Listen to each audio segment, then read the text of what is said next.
like well, the start of the African culture, you need focus something small. Maybe not come to make Sporty very so. It's what is best. If you want to do, you know, go chop. It's back on. Right. What do you have for us this morning? Raymond, the African Cup there is going on well. Things are going on well, but it's my team that I'm worried about. Today we have a match. Which one is your team? I think we're already inside the one soup. Okay. Manchester United play Newcastle tonight. Oh well, I don't know. But I'm sure there are plans. I'm sure there are plans to bring in a few quality players. So we'll see how things go. I knew Charlie Bulu go in July. Go Charlie, you are finished. Well, but we have really critical player. I don't know why he's not playing Martinez in the middle of the park.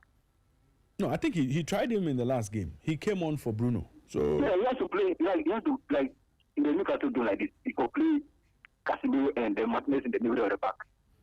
No, but I think Casemiro got a suspension. Yeah, so he's available today. Yeah, he's available today. He would be available today. Yeah, so I'm saying that he should play the two of them in the middle of the park today. Oh, okay. Yeah, because this Newcastle midfield, you know, he will be corporate. Well, if you get Martinez, who is a hard guy inside this midfield, Charlie weapon. Okay. Now, if you go and play any short player in the midfield like Bukati, Charlie Yahoo. And then Charlie, you know, go down well with this guy. I'm praying that Charlie to win. Well, United are winless in their last 3 games at home. It's a worrying start, but we'll see. We mostly do well at away than home this season. Yeah. So we'll see. Charlie, I get some 1931 billion. I want to check on this morning. Oh, okay, sure. Enjoy yourself. Merry Christmas to you. Merry Christmas to all of you. Great. Thank you for joining us on the show. And you are still live on Sporty Breakfast on Sporty 106.1 FM in Accra, 102.5 in Takoradi, and 91.3 in Kumasi. Give us a call 0542 57 1061. Let me get back onto the lines. Good morning to you. Your name and where you are calling us from.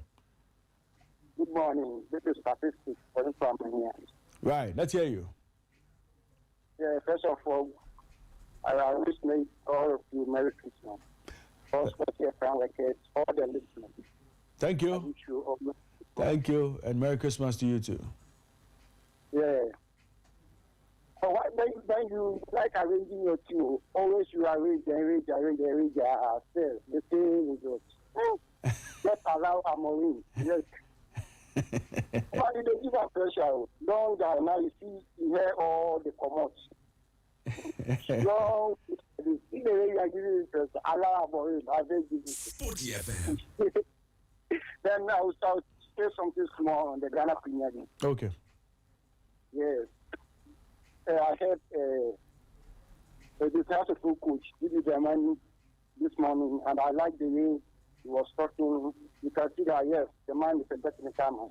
So I'm not a football fan, but if you have coaches like this, they know football. If they are talking, they will not say, oh, thank God, or you pray that. No, you talk about this thing, technicality, how you manage to hold the team, keep the team in you. I love that. So I'm a football fan, but I like if you have two coaches, more coaches like that in the league, I think the league will be fantastic. Right. Thank you very much. Great. Thank you very much for joining us on the show. You can also be heard 0542571061. This is where I hand over the microphone to my guests, so they actually join us via the phone and share their thoughts with us. 0542571061. 0542571061. Give us a call if you want to wish somebody, anyone, your loved ones, Merry Christmas. You are free to do that, and then you can also share your thoughts on the topics we'll be discussing on the show this morning. Good morning to you. Your name and where you are calling us from. Good morning, Mr. Ray. Good morning. How's everybody? This is Anobil. Anobil, everybody's fine. We are just taking it easy on Boxing Day. Yeah, for sure. Nathan is somewhere chilling, man. Oh, Nathan. You are tied up in the office. Nathan is chilling. You see, Nathan is chilling. When it gets plans to. Look, Nathan is chilling in Paris, you know. He's chilling in Paris, the city of love, with his beautiful wife, Georgina. Yes. The city of love. Yes. And he left you in the office during this Boxing Day. Nathan left me here. You should see him. Charlie. Anyway, ice cream on his nose. Ice cream on his nose, you know, doing. Hey, Nathan, good morning to you, wherever you are. Charlie, Nathan, we all greet you, wherever you are, Charlie. If they kill, I remember saying we did back here. We look behind. We watch your back. Now, I know. Nathan be romantic, pal. Nathan. Huh? Oh, Charlie. He be romantic boy pass. What? Romantic pa. Nathan. Seriously. Nathan? Oh, if you see the way Nathan they chop love for Paris, Hey. What? I shock self. You finish then you go come back here. Oh yeah, I go clear soon. By weekend then I clear. We go give one problem there. Yes, sir. The whole thing be say, I'm looking forward to Egypt South Africa game today. Mm-hmm. That's going to be a hell of a match in this tournament. Yeah. And I don't know how Egypt is going to win this because they didn't start very well, even though they won 2-0. But 2-1, sorry. But the way they played, I wasn't particularly impressed. And South Africans, they are also not looking too good for their first match, but they won comfortably. So I'm looking forward to see a very, very competitive and one of the good games in the second round. And please, I'm begging Hasselfolk, please. See, some of us, we love the team. That's why we are still following the team. If not so, we would have left long ago. They should try and do something. They should pick up. They should pick up for us. At least they should get a win today. Because this back and forth is too much. And we the fans, we are worried. We are worried. In a case, we have our bank ruler who is a chief. And we can't speak hard against him. We can clearly see most of the problems we have in the team. Forget about the money he's spending. It's coming from his end. Because he has kept some people around the team that are hindering the progress of the team. But we can't talk which people because are those? The man is a chief. Which people are those? Oh, you know them, Odota and Co. Me, I'll mention their name. Hey, but how do you know they are hindering the performance of the team? My brother, you can ask any House of Folk fan. Are you? It's an allegation. You are alleging that they are hindering the performance of the team. Any which way. We protested against them to be taken off the team. The man trusts him. The man trusts them. We suggested that he keep them on his project, but not the team. They will recruit players and give it to the man, and the man wouldn't even ask any question. He will pay for them, and the players will be on the bench. They wouldn't play a match, and they will end up leaving, and the man will pay another compensation. Haven't you seen this going on? Yeah. Ray. Yeah. The man. We appreciate the fact that he's spending money, but it doesn't look like he's spending wisely. It doesn't look like he's spending wisely. Any managing director they will bring on board, these people would prevent the person from working wholeheartedly. Lots of fans should call and tell me if I'm lying. This is the open truth, but the man is a chief. I don't want us to enter next year with these things. I don't want us to do so. Please, we beg you, Toby, near the cuckoo now. Let me speak the language more. Yeah, speak. Near the cuckoo now. What do I mean? Because we are worried. Even if Kotoko is not the winning crowd, the way our team is, we are still not happy. Right? Yeah. We don't want to go into the new year with these things. Please, we beg you, Toby. We beg you. Right.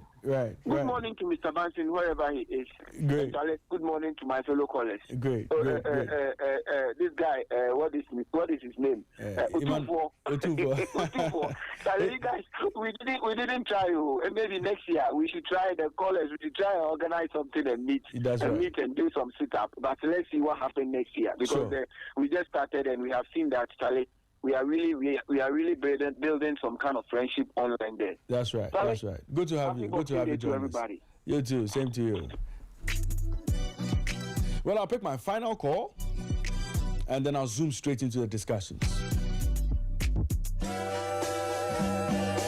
Well, there's a bit of news coming from the Boxing Normalization Committee as well. I'll bring you what their latest press release is all about. I'll tell you about that in a bit. Good morning to you, your name, and where you are calling us from. So I come again now. Oh, yeah. So, yeah, I lost you there. Good to have you back. Hey, Nathan. We are not going to talk again. Nathan. The juice ice cream pass your mouth for weekend. I go to it. Yeah. We are not going to talk again. Nathan, you go come, you go do yourself like nothing happened. But today, I look forward to the use of African game. It belongs to say, you know, to be small. Because South Africans will play playing. They give pressure. They give enough pressure. Then Egypt, the first game, it was not that convincing. But then I think maybe a narrow win or maybe a draw will be good, because I don't think Egypt is going to test pass over South Africa like that. They are going to give them a very tough test. And then I think maybe a win or draw, a slim win will be good. But also, I'm trying to I think it's better to go to North City than any other thing, because we play with progress, understand? So maybe when we get to Man City, the right side, okay, maybe the left of attack is the just and I mean, there's some of those players, you see, and we are ahead of Jeremy Doku. So I think maybe Man City will be very good for Semenyo. That's right. So right. That's what I want to say. Thank you very much. Right. Thank you very much for your time on the show. And this is where I draw the curtain down on my callers.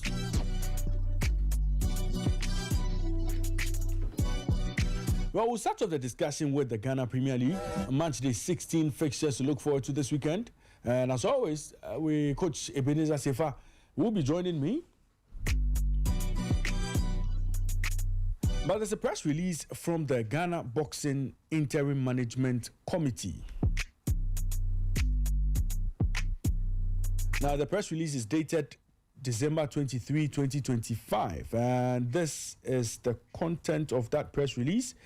Disciplinary decision on licensees who violated boxing suspension. Now, the Ghana Boxing Interim Management Committee, the GBIMC, inaugurated on the 29th of September 2025 under the Ministry of Sports and Recreation, has concluded disciplinary hearings against promoters, ring officials, trainers, medical personnel, and boxers who breached the suspension of professional boxing in Ghana. The suspension followed the termination of the Ghana Boxing Authority's mandate on 25th of September 2025 by the National Sports Authority. Investigations confirmed that a professional boxing event was staged at Aborigines Hotel, Keta, in the Volta region, despite the nationwide ban. While some licensees initially denied the venue, evidence and proved otherwise. Let me take that again. While some licensees initially denied the venue, evidence proved otherwise.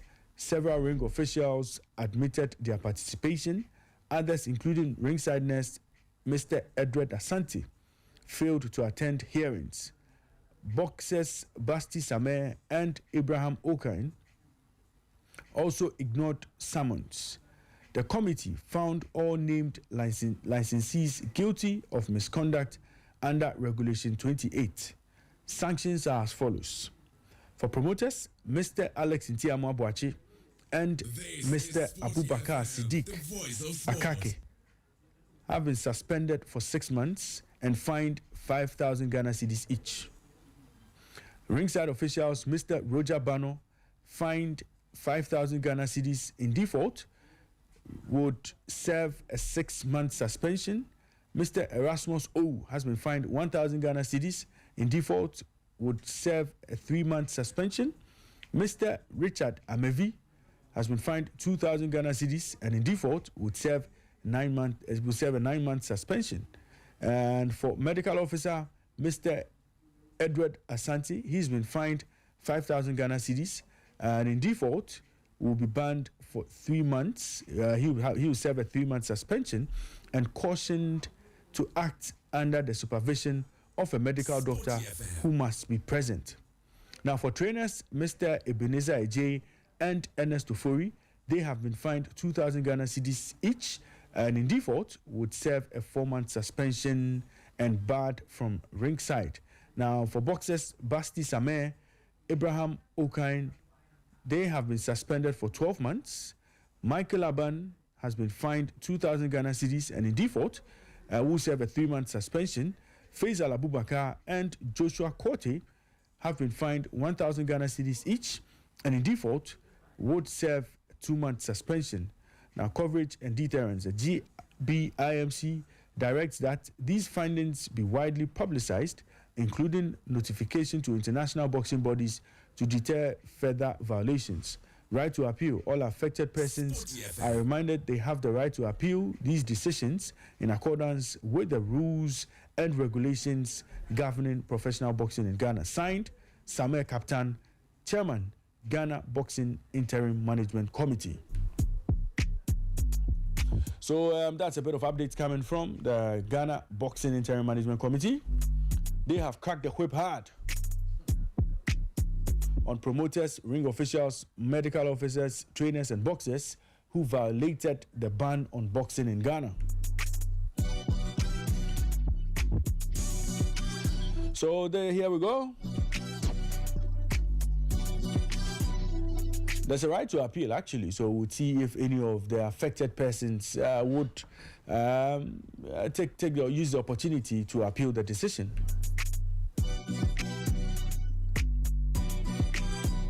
But let's talk Ghana football. Let's talk about the Ghana Premier League. And let's talk about the Ghana Premier League match day 16 of the 2025-2026 Ghana Premier League season. And Coach Ebenezer Sifa is here with me. Coach Ebenezer Sifa, good morning to you and welcome to Sporty Breakfast. Raymond, good morning. It's been a long year. Yeah. God has been good. Yeah, of course. God is faithful. And I'm always happy. God has been good. And it's good to be alive and strong around this time. Yeah. January to December this time. It's not easy, but God has been good. I like that. Now, how did you celebrate Christmas yesterday? We are still in the mood. We are still in the festive mood. And I believe that every day is Christmas. I only have to give thanks to God when you are alive. Right. And that's it. That's the most important thing. I mean, have time to be with your family, friends and loved ones, and give thanks to God. That's it. Right. Let's get into the business of the day. And I'll start with the top liner. Yeah, this weekend, there's a big game coming up. Heart of Lions versus Midiama SC. And we all know Heart of Lions have struggled in their last 3 games. Now, Heart of Lions lost to Nations, lost to Diana, and their latest defeat came at the Samaboy Stadium where they lost to Samatex. Now, for Midiama SC, they've managed to keep they've managed to avoid defeats in their last 5 games. You see that they are a team that look very solid when it comes to their defensive organization in terms of and how they play when they travel away from home and all. Now, they are currently 2nd on the league log, and Heart of Lions have dropped to 7th after a very fine start to the season. How would you describe Heart of Lions and their slump? Does it come to you as a surprise, and what actually occasioned 3 defeats in a row for Lions? Sporty FM. It's a surprise, as you're also surprised.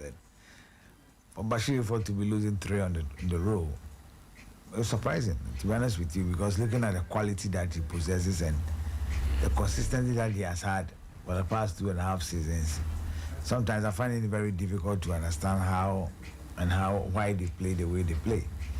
Remember, they played Nations FC, they went ahead through Freeman, but at the end of the day, Nations came back and then they won by 2-1. And came back to play Adriana, and that wonderful display by Adriana. Adriana was able to prep them by lone goal from Patrick Mensah, that young chap in Milford. And in that game, you remember I told you Anochibedu broke his nose. Yeah. He was bleeding, but he still managed to complete the game, and he even won the MVP. Their captain, Alex Boateng, was injured and was out of the game. But Lions were probably missing their 3 key players, Lawrence Osei, Ebenezer Ban, and then, of course, but when they returned, they had a full squad to play Samatex, and they lost to Samatex at Summerboy. So you ask yourself, what is really going on between Bashir Ford and the team? But as you said, tomorrow, they are coming to face the team on the league log, that is Mediama SC. And Mediama, in their away performance, have not been bad. I think their good performance was against Adriana, where they went to pick a point from that game. A game that I felt that they could have won. Yeah. But I think that it's going to be a fearsome battle, because in the last game that we witnessed, Mediama played even at home against Baseke Holy Stars. He has to take them 89th to 90th minute to get that equalizer to be able to pick a point in that game. And before that game, there were some issues that were surrounding around the Mediama players, about 4 of them who were out of the team with the Galaxies. So when they were asked to go and have a day rest, they went to play Monday Stars. So when the coach wasn't aware until after the game against Baseke.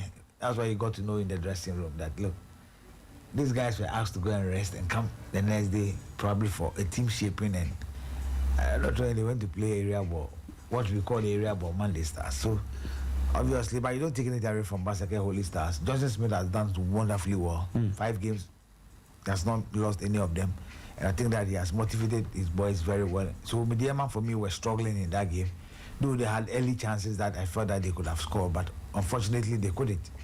But in the game against Heart of Lions tomorrow is going to be a tough one.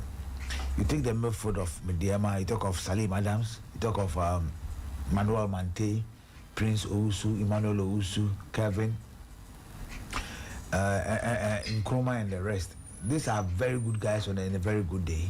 You look at the defense of Mediama, they are also a very good side. Kamaldeen Mahmoud, you have the likes of Abdul Fattah Suleiman, who is back from Nigeria. They have Mubarak Yusuf at the back. And looking at the attacking options of Mediama, I mean, Kingsley Brahe came from the bench to score for them against Baseke. So going to Pando, and the pitch is also good, playing against a team that has lost 3 on the road is going to be a difficult one.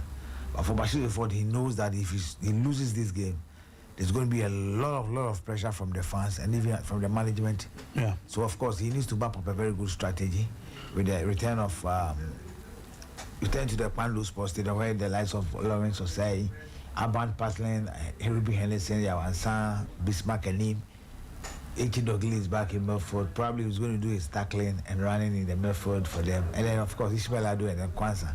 But for attack, I think that Obi Jr. and then Freeman, and of course, Michael Epson should be able to work extra hard. Because Mediama is going to put the ball on the turf. They're going to play. And we also know Bashir, for who loves to play good football. It's going to be a tight one. But I believe that Out of Lions stands a chance of picking out the 3 points or a point in this game. Right. Let's talk about today's game. Hearts of Oak play Samatex 1996. Now, Hearts of Oak have had a mixed bag. In their last 5 games, they've drawn twice, they've won twice, and they've lost once. That defeat came at the hands of Kerala United in Tamale. Now, last game against Adriana, they managed a 0-0 draw against Adriana Stars, or Adriana FC, who are currently top of the table. Clearly, Hearts of Oak look like they are doing something good. Now, it's a game between 5th and 6th. Hearts of Oak are currently 5th on the league log with 25 points. Samatex are 6th, 24 points, just 1 point separate both teams. Clearly telling us it's going to be a game of equals, if you want to put it that way. Yeah, if I may put it that way. But Hearts of Oak in their game against Adriana were the better side. They created the decent chances in that game. And I believe that Hearts of Oak should have won that game. At least they should have a goal in that game. I mean, the likes of Martin Kakari, Mauli Wayo, Hamza Isa. These are guys on a day that had clear opportunities that I felt that they could have scored. But unfortunately, they couldn't put the ball at the back of the net. The strategy mapped by Didi Dramani on that day saw Afani playing as a pivot. You have Abdul Karim and of course George Paco. Mauli Waye also started and Hamza Issa leading the attack. So for me, it was a solid side. But the back line of Asufuk were very solid. Abankwa Befi was solid, and Reverend Mensah was also solid, and of course Ali Mohammed and then Osei Sibi. But in the last minute of the game, I think that Solomon Bashi have to come out to make those brilliant saves for Asufuk for not to have conceded in that game. But the matches between Haas and then Samatas, I think they've played about 6 games. 3 has ended in a draw. I'm talking about both home and away. It has ended in a draw. Samatas has won twice and Asufuk have won once. So on paper, they look a bit ahead of Asufuk. That is the matches between both teams. But in the last 7 away games of Samatas, they've drew 4 and they've lost 3. That should tell you that they are not all that bad when it comes to the away games. If they don't lose, they pick a point in the game. But Asufuk at home too has been very wonderful. Apart from they losing to Kumasi Asante Kotoko, they've not lost to any team.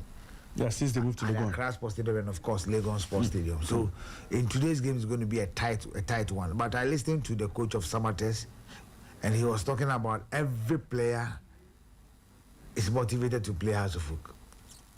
You know, so meaning he's going to the psyche of the players. Every player wants to prove a point against Asufuk. Every player wants to play against Asufuk. It should tell you one thing, that look, they are psychologically ready for this particular game. But it's also going to depend on the kind of game that he wants to play at Accra Sports Stadium. Yeah, he's got the guys in midfield. He have the likes of Abdul Latif. He's got the likes of Koku Owusu, the chap that Kotoko is after. And you look at them, the attacking options. They have Emmanuel Mama, who has been consistent for them. Ebenezer Akwa, and then Kofi Agbesima, the former Asufuk centre back and Bechem United player. They too have been doing very well. Isaac Afo has been fantastic when it comes to the left back. You know, he got injured when he played for the Blasters, and later on he decided to pick camp. He's back. He was with the Galaxies. He played. We saw how he played. So for me, Tete at the right back, it's going to be a very good game for both sides. But at the Accra Sports Stadium, I don't know whether there's kind of pressure on the Asufuk players. They hardly start very well. They normally come in and off, and then probably in the second half, probably they have some changes, and then it happens to the Asufuk in their last game against Nations, where they won by a lot of goals. So I believe that it's going to be a difficult game between both sides. But when it comes to Accra Sports, the Legon Sports Stadium, of course, Asufuk, irrespective of how they play, they normally comes up on top. But looking at the psyche and the readiness of Samates, I think the game is going to be a tough one. They got to Accra last afternoon. That was yesterday afternoon. And I'm sure they've rested enough. A tight one. Coach Christopher Eni and then Didi Dramani. I think that Didi Dramani stands the chance of picking all the 3 points. Asufuk expected to pick maximum points in that game against Samatex 1996. Third on the Ghana Premier League table is Kumasi Asante Kotoko, and they come up against a team that is just on the borderline of relegation, 15th place Bechem United. Now, Bechem United have bounced back from a very difficult start to the season and won their last 2 games. They beat 11 Wonders by a goal to 0 and also beat Sodro All Blacks by 2-0. Kumasi Asante Kotoko, since losing to Hoho United, have also picked 2 straight wins, and they won their game against Dreams, and also on Christmas Eve, they beat 11 Wonders by 2-0. They come up against Bechem United. So we take it as 2 teams that are currently in form. One team struggling to escape relegation. One team also chasing the league leaders. What kind of games should we expect, Coach?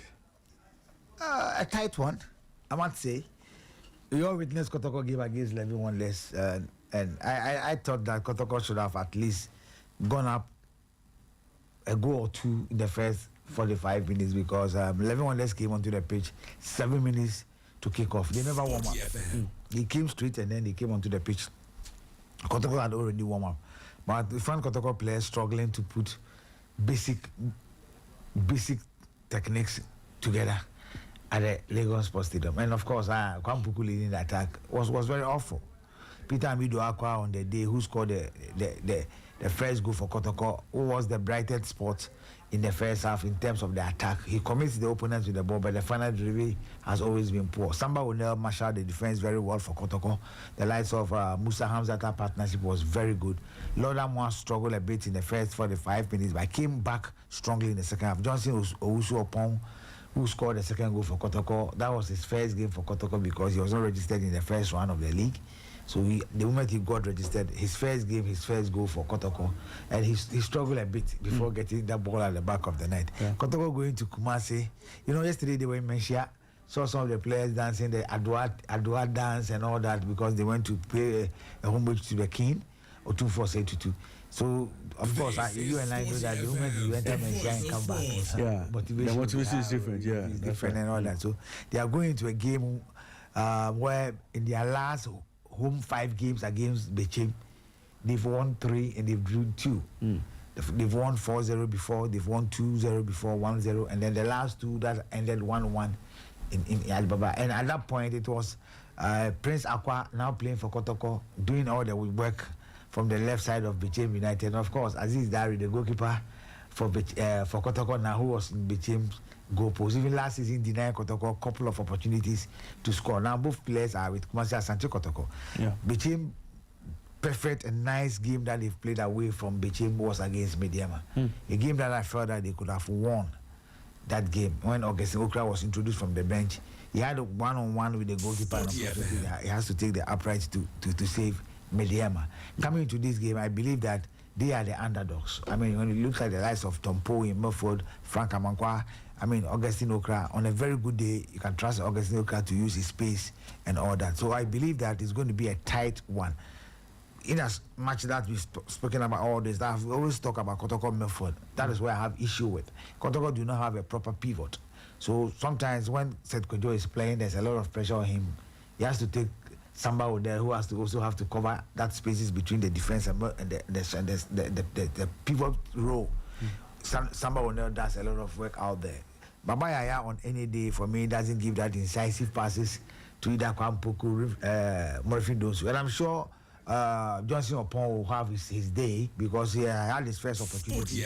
So the fans were not happy with his performance. I think getting a goal in your first game for Kotoko at a major game, of course, will boost your confidence, and playing before your fans is going to be one game that I think that is going to be why. Well, Peter Amiduaka, of course, is going to be the key. Lord Ramon is also going to be the key. But Bechem can be a threat to Kumasi Asante Kotoko and the Baba Sports Stadium. Interesting games to look forward to in the Ghana Premier League. Premier League, Division 1 League, Women's Premier League. He's back again.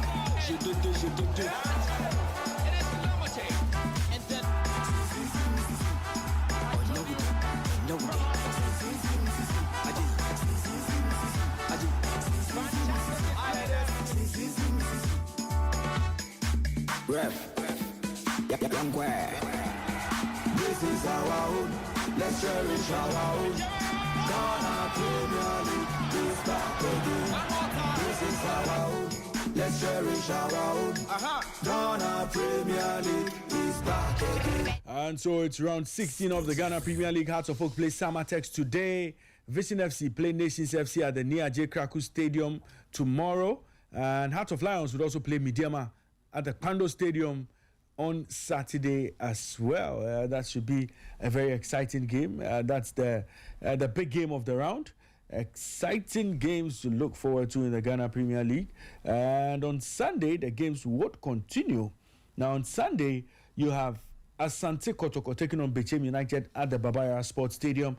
Gold Stars would welcome Dreams FC to the BPNE Dance Park.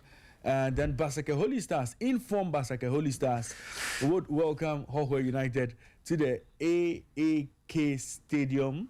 And also, you have Young Apostles taking on league leaders Adriana FC at the Winchi Sports Stadium. And then you have Swedro All Blacks playing Karela United at the Swedro Stadium. And then Brekum Chelsea will take on 11 Wonders at the Golden City Park. Coach, let's look at the chances of the league leaders. League leaders, Adriana FC against Young Apostles. Young Apostles currently 9th on the league log. They have They lost their last game against Nations, but in the last 5, they've drawn 3 times and they've won 4. They've won 1.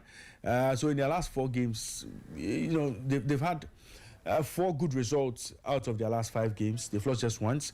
They should ask Adriana some very serious questions in that game on Sunday. Yes, of course, because after losing to Kotoko, they went home and they had a point with Asofok. They went to Swedo, they had a point in that game. They also went to Tema to have a point from Vision FC before coming back home to beat Kerala United. I mean, they lost narrowly to Nations FC, as you rightly indicated. And I think that they are a formidable side. Adriana in their game against Asofok were not impressive. Asofok dominated the midfield. Though the first 15 minutes, Adriana had all the midfield play.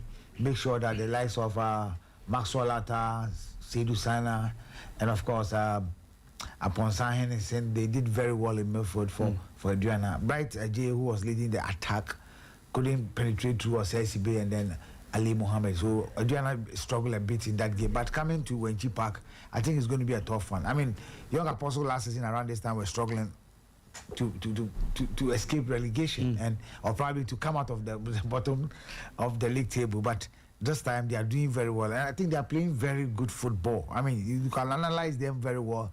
Ask yourself why last season they had about 3 or 4 coaches before the end of the season, but this time they are having only one person who's handling the affairs of the team. And for me, I believe that Adriana needs to sit up. They really they really want all the 3 points. They need to play their hearts out they went to Pandu to play Adriana, because in that game they fought for every ball, they ran for every ball, they covered every spaces, and they also took their chances. And then when they lose possession, about 9 players behind the ball. Are they going to do the same to Young Apostles? If they underrate Young Apostles based on their position on the league log, they will laugh on the wrong side of their mouth. Now, one other game we should be looking at this weekend is that game between Gold Stars and Dreams FC. That game will be played at the Dance Park in Bibiani. Now, both teams look like things are not happening for them this season as they would have expected. Now, you look at Dreams FC, they flirted with relegation a bit, currently 12 on the league log. And then you look at the defending champions, Bibiani Gold Stars. They have hit a fine run of form in their last 5 games. They've been able to win 3 of those games. Despite losing 2, they still lie 4th on the league log, 3 points behind league leaders Adriana FC. Now, it's a home game for them, and many should expect that they would win this one. They are yet to lose a home game. Their last game, they went all the way to Hohoi to pick up the 3 points. The game that I felt that Hohoi United would have come in tops, but they surprised everybody with that free kick. Atakumi on a very good form. Vincent Atinga in their lives. I mean, Emmanuel Kobi, when he's in goal post, you have confidence of your team, and they believe that if a team will break their home record, it's not going to be Dreams FC. But I can tell you that Dreams FC, out of the performance put up against Kotoko in Kumasi, that is away from Tuba. They came back to Tuba to demolish Bekum Chelsea by 3-1. So going to the dance bar, the pitch is good. You can trust Dreams FC, and they will do a very good job. But at the end of the day, I think that a slim win for Bibiani Gold Stars. Now let's talk about one team that's in form. Basake Holy Stars. Basake Holy Stars, since beating Kumasi Asante Kotoko. In their last 5 games. Yes, they've not lost. Yeah, they've won 3 times and they've drawn 2 times. Yes, the draw was unbeaten in their last 5. The draw was against Adriana Fire and Midiama Fire in Takwa. Yeah. So that should tell you that Johnson Smith has been underrated for long. He's doing so well. Someone will say that this is not an English word. Overcome what you say. And when you watch him talk to his players, when you listen to him closer to his players, you know that look, he's really telling the players what they should do when they are on the field of play. And that has really helped him. You remember his days with Kerala United at the Nyinase. Fantastic. He came to Kotoko, he did very good job. He came to Nations, also fantastic job out there. And I think that we need to look up to Johnson Smith. I mean, he's doing very well with Basake Holy Stars. And Hohoi United, Tijani have to be very careful because they are beginning to be like Accra Great Olympics. The day you expect them to perform, that is when they play off. And sat home, lost to after beating Kotoko, they've not been of themselves. So you ask yourself why did they use all their strength to play Kotoko and now they are struggling to play the other clubs. It is one other thing that they have to look at. But it's going to be a beautiful game. But I don't think that Hohoi will be able to stand the might of Pasaka Holy Stars. Now let's talk about the game at the Ni Ajay Kraku Sports Complex. Vision FC will play Nations FC in a game that should be exciting. Now you look at Vision FC, and they currently lie 17th on the league log. They are in the relegation zone, firmly rooted in the relegation zone. They will be desperate for points when they come up against Nations FC, who find themselves 10th on the league log. Is it a game that Vision can win? Nations is here to win a game away from home. Vimpom also have won 3 games at home. And for me, I believe that this is a game that if he doesn't win or if he loses this game, there's going to be more pressure on him from the management of Nations FC, because I was witness to the game against Asofo. And after the game, what went on behind the scenes, some of us saw what really went on. And this is a game that Anajima also wouldn't like to lose, because for the past 4 or 5 games, the Vision has been struggling to do something. And for me, this is a game that you go all out against Nations. Nations were happy to have Emmanuel Ano back. I mean, and he also helped them to pick Young Apostles that long goal at the Kwame Chase Sports Complex last weekend. So for me, it's going to be a difficult one. But when it comes to the Ni Kraku Park, you ask yourself, how do Anajimai guy boys play? They play wonderfully well. The kind of transition, and they make sure that they have a lot of overload to the weaknesses of the opposing team. And for me, it's going to be a difficult one for Nations. Another going back to Abraham Kessie without a point this time. Performance will definitely go without a point. Now let's talk about this relegation game. Brekum Chelsea. Well, it's a game between 2 relegation threatened sides, Brekum Chelsea and 11 Wonders. Now, that game will be happening at the Golden City Park. Brekum Chelsea, they have won once in their last 5 games. They've lost 3 times and they've drawn once. Clearly, not an impressive record. Now, for 11 Wonders, since winning against Dreams FC by 2-0, they've lost all 3 games. Almost looking like with just 6 points, they could be relegated. I'm afraid they're also going to lose this game. Because when it comes to Brekum, and of course, they are down and they want to come up, they know how to do it. They know how to do it. Nyamador and his boys know how to do it. I mean, Ewa Mensah, Oforenchi, Benjamin Abedu, Kwesi Soroto, Vincent Eje. These are guys on a very good day. We'll give you a hell of a time. And the Brekum Golden City Park. 11 Wonders is struggling. I was surprised to see them come 7 minutes before kickoff against Kumasi Asante Kotoko. And getting closer to the players. And maybe the trot delete. And they came with the big bags. It's Sporty FM, the voice of sports. They were coming from all the way from mountains, right? Yes. And there was any motorcade in front of them, and there was a lot of traffic and all that. But as a team, you need to plan when your team will move. I mean, you definitely go for a pre-match, you know the reporting time and all that. So that affected them in the first half. But in the second half, they came in very strongly, but Kotoko were the better side, and they won. But we were traveling all the way to Brekum. Even from this side to Legon, they struggle, and to Brekum.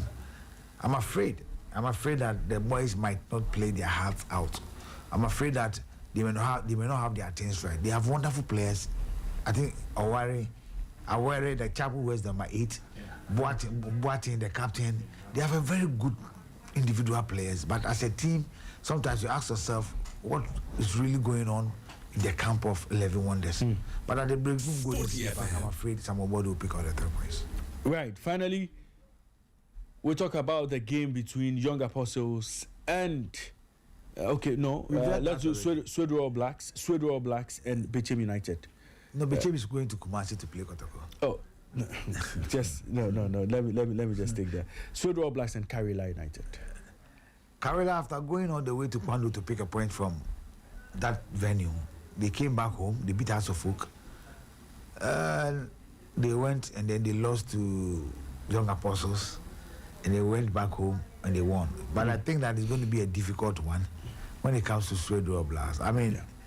All Blacks is not a bad side, but I think that Rudolph Mensah, after returning from the Galaxy's game in their last game, he came from the bench to play, and he lost the game. And I asked myself why. That was they played against Bechem, so I asked myself why did the coach started him from the bench? Was he tired?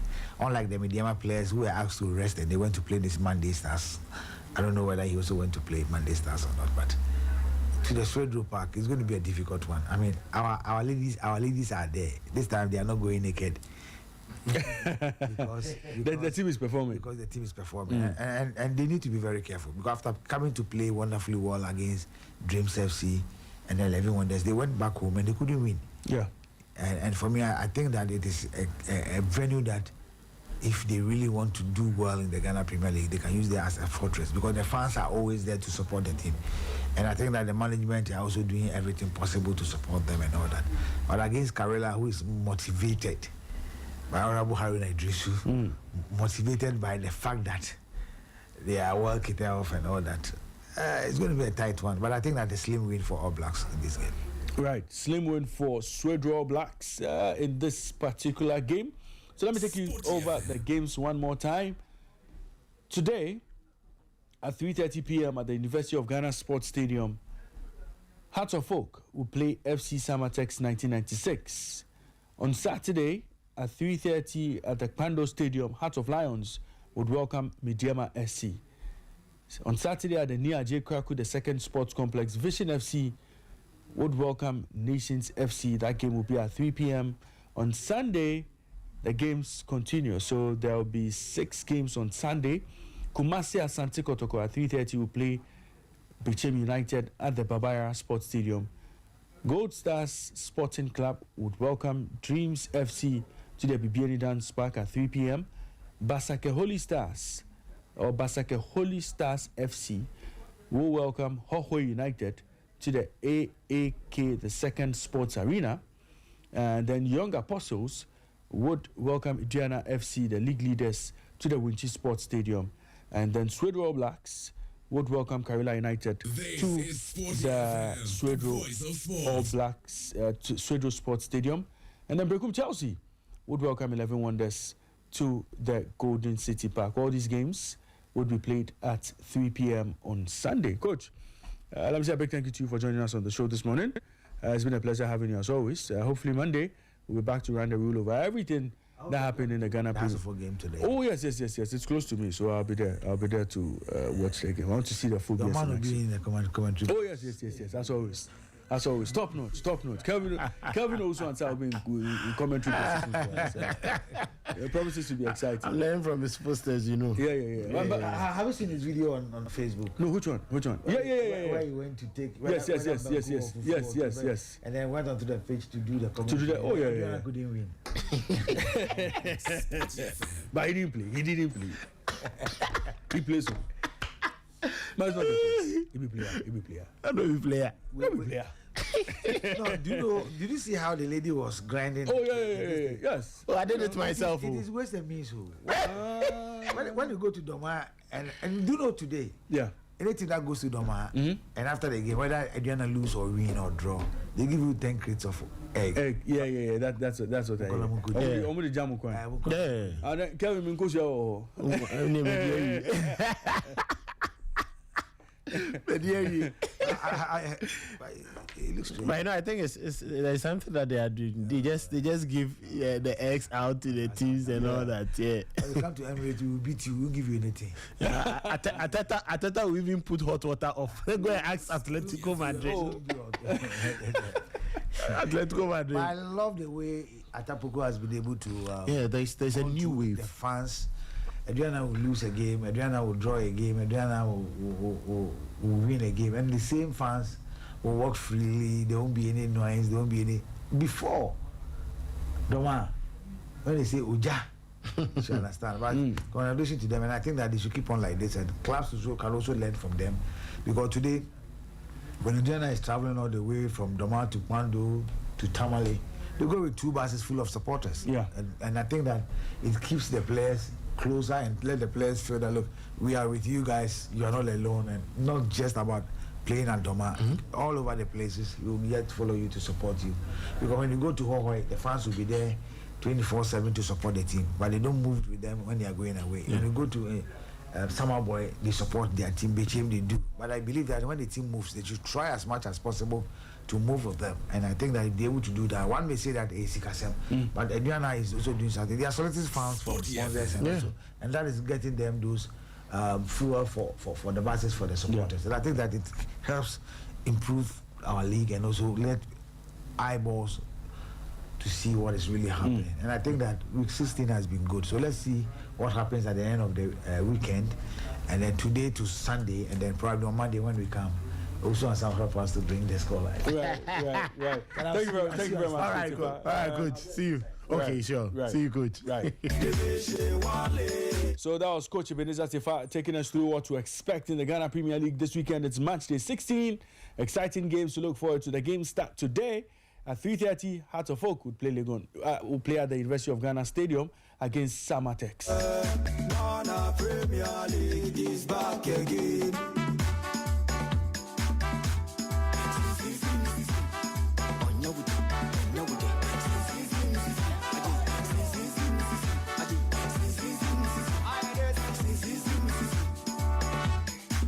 Division 1 League is back again. Division 1 League is back again. Hey, mama. Hey, mama. It's back again. Women's Premier League is back again. I say Women's Premier League is back again. Hey, mama. Hey, mama. It's back again. Tell everybody, tell them. Everybody, tell them. Go tell everybody to bring back the loot. And we'll zoom into the discussions around the 35th edition of the Africa Cup of Nations. Africa Cup of Nations tournament currently ongoing in Morocco. Match day 2 officially begins today. Some interesting games to look forward to. But let me quickly take you through what the standings look like after match day 1 or round 1. So Group A has Morocco leaders 3 points, Mali second 1 point, Zambia third 1 point, and Comoros have 0 points.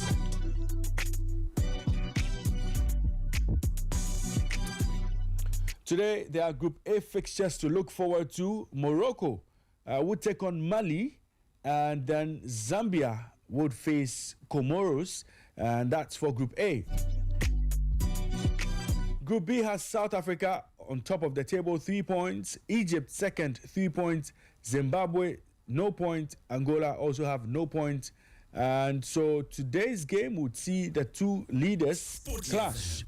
Egypt will take on South Africa, and two teams with 0 points, Zimbabwe and Angola, would take part in a COSAFA clash.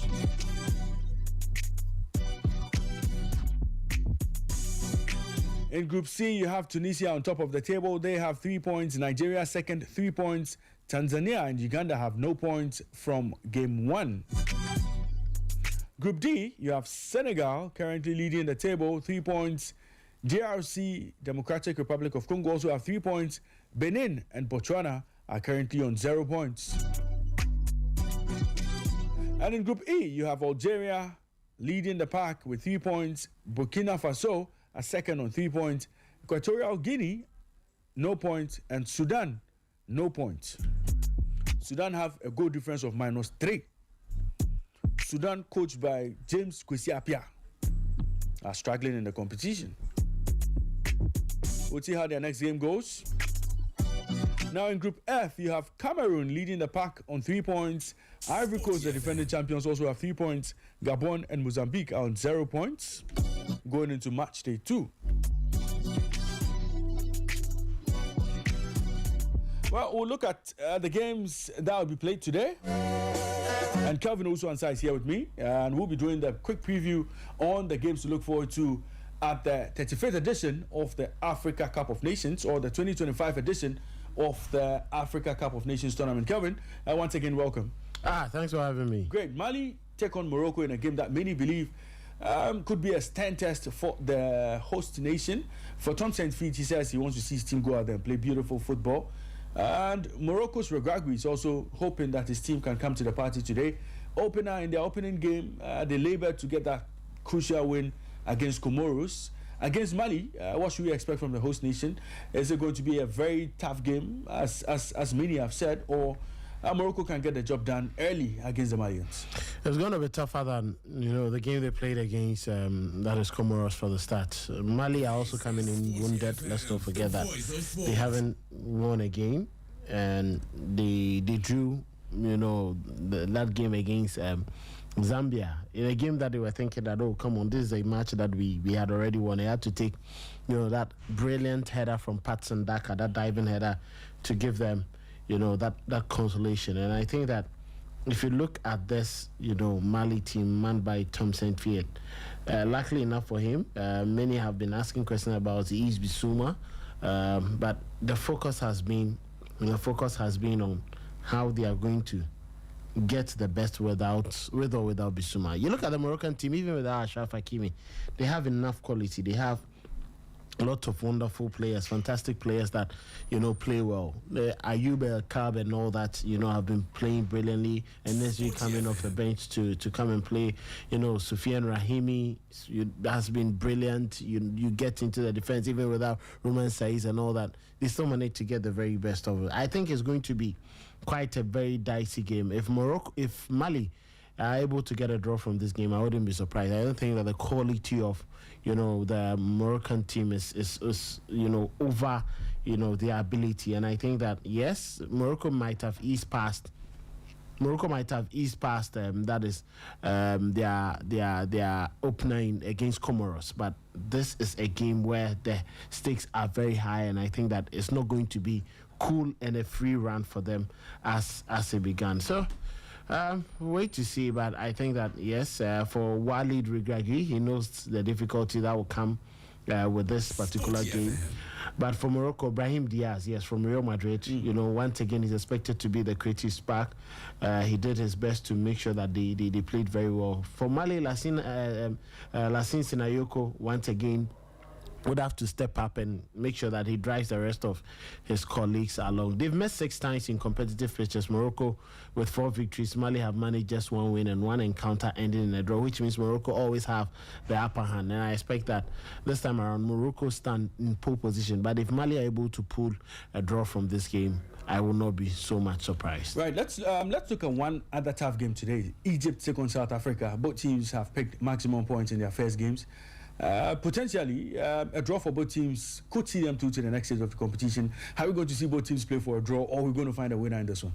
They're going to play for the win, because these aside, there is more to hold even aside the national team. At club level recently, there have been battles, between Zamalek, Stellenbosch, Mamelodi Sundowns against Al-Ahly. You see, the battles have been going on. And most of these two sides have lots of players who have played in these kind of games, so there's going to be that bit of animosity. Even prior to the game, you could see that warning being sent out by Sam Hassan in there. But I think that the difficulty is going to come with South Africa and how they are going to edge past that, the quality, the individual brilliance of the likes of Marmoush and then Mohamed Salah in crucial situations. Egypt coming back to defeat Zimbabwe was just brilliant to see. South Africa making sure that they had a very good game. They should not forget that Egypt recorded 35 shots against Zimbabwe, but someone will say that the 8 chances that were created, if you get South Africa, who are watertight, and Hugo Bruce understanding, the African game very well, it's not going to be as easy for you as it could be. Lau Foster, yes, getting a goal, boosting his confidence.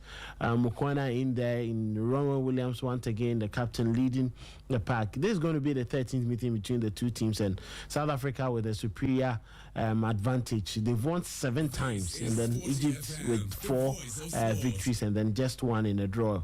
I think that South Africa, for me, in the last couple of games, proved to be a much more solid team than these Egyptians. But if Egypt is playing with Mohamed Salah, if Egypt is playing with Omar Mamouche, if Egypt is playing with Mustafa Mohamed, unless Hamdi is also not available, because the first game they picked up knocks. If they're able to play, and then they have the likes of El Shenawi, Marwan Atia, and then Hamdi Fatih, Imam Ashu, and Trezeguet at their very best, I think South Africa may probably struggle in that game, but hopefully the likes of Mbeke, Zeli, Mbokazi, who had his name come under lots of talk when Hugo Bruce nearly wanted him out. If he gets his outright and in that defensive area is able to command really well with the likes of Siabonga and Gezana, I think that South Africa should be able to prove themselves worthy. A draw, just like you said, for either side could see them in pole position, but if you don't want any troubles, you go in for a win. And I think that if I am to bet my money on any of these teams, I think that I'll go for South Africa. But let me pick your thoughts on this quickly before you go. The first round of games, which teams impressed you and which teams look like the real deal going into the next phase of the competition? Senegal will always look the real deal. They really proved their mettle, and I think Morocco did their very best to also prove their mettle that yes, they're a very solid team. They carry lots of quality, enough quality, at their disposal to get the very best from the game. And I think that is what we've seen in the tournament. South Africa, yes, might have, but they struggled. But I think Senegal and Morocco, they've proven beyond all reasonable doubt that they have enough quality to get to the final of this tournament. Côte d'Ivoire played, they created all the chances, but I think finishing is important. If you're not able to finish, you are punished. And I'm sure they have taken cue. They will take cue from the last AFCON where they met teams, teams fluffed their efforts and then they capitalized on it to win games and then get to the final and eventually became winners. So maybe after the second game, we'll get to see, the different tests, because Morocco's first game, they were not really tested properly. For Senegal, it was more like, a walk in the park for them without, any great intensity, to the point that as of the 65th minute, 70th minute, the likes of Sadio Mane and then Nicholas Jackson, who had a brace, and other important players were being taken off just to rest them for subsequent games. So we'll wait to see. Maybe after the second round of games, which ends on Sunday, then we'll get to see how the teams would fare going forward. Right. Kelvin, thank you very much for joining us on the show this morning. Hopefully, we'll be back with you on Monday to run the rule over everything that happened at this year's AFCON. But I'm sure you'll be on commentary duties today. Yeah, I have. Yes, a big game. Yes, I had to focus Samates at the University of Ghana Stadium. Yes, and don't forget this evening too, Manchester United is playing. We wish you all the best. You wish you who all the best. You and your Amorim. That's Kelvin Owusu and Sam. But games to look forward to at the AFCON tournament today. You have Angola taking on Zimbabwe, Egypt play South Africa, Zambia play Comoros, and Morocco, the host nation, would take on Mali.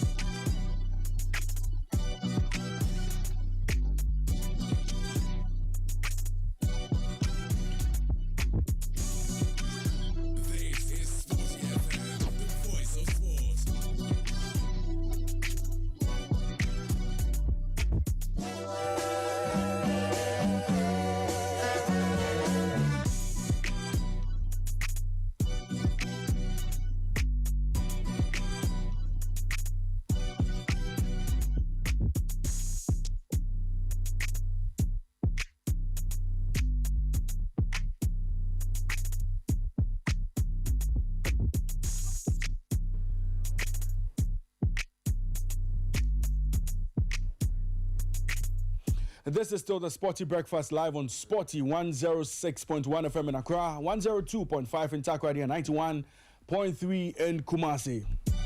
This is a very special Boxing Day edition of the show.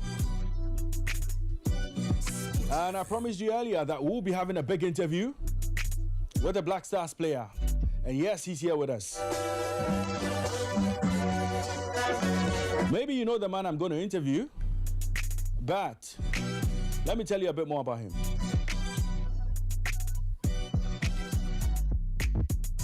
So he got his maiden call-up to join the senior national team, the Black Stars, for the the September World Cup qualifiers against Chad and Mali. But because of paperwork issues, he could not play that game, as the FA were being cautious of not having to incur any boardroom points deductions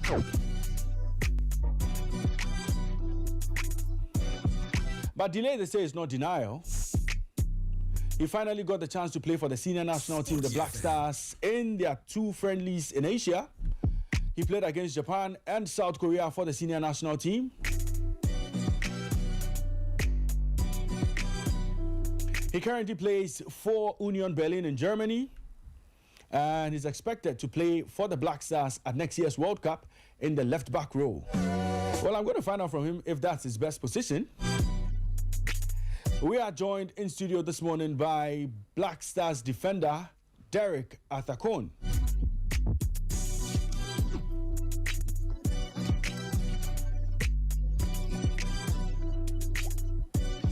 Well, this is Sporty Breakfast, and as always, we bring you nothing but the best. Derek, good morning to you, and welcome to Sporty FM. Thank you very much. Thank you very much. Good to have you. I'm very happy to be here. Great. Have you been in Ghana for long? No, just I came in September, obviously, for the national team, and now I arrived with my family on 22nd. Yeah. And we're enjoying. Yeah, you're enjoying the Christmas? Yeah. Taking part in a bit of the Dirty December activities? Yeah, we arrived, and then I think 1 day later, we just walk around and have some fun outside to see Accra as well. Because when I was here, I just was here for the national team, so I didn't see that much. So now we went outside, also to some beach clubs. And, that's right. Yeah, to some restaurants. So now we're just chilling, and also, of course, Christmas time. We ate, like chicken, rice. You like our food? Of course. I missed it. So, yeah, I really love the food from Ghanaians. Yeah, we ate a lot, like jollof, wachi, and everything. That's right. So yeah, now we're enjoying the Christmas, and then after, we continue to see the nice Accra, Right. I'm sure, I've said a lot about you. I've told Ghanaians who I'm interviewing this morning. But when we talk about Derek Athakon, who is Derek Athakon? Derek Athakon is just a simple guy from Hamburg, Germany, with the easiest condition. I grew up, and I have a nice family. I have nice friends.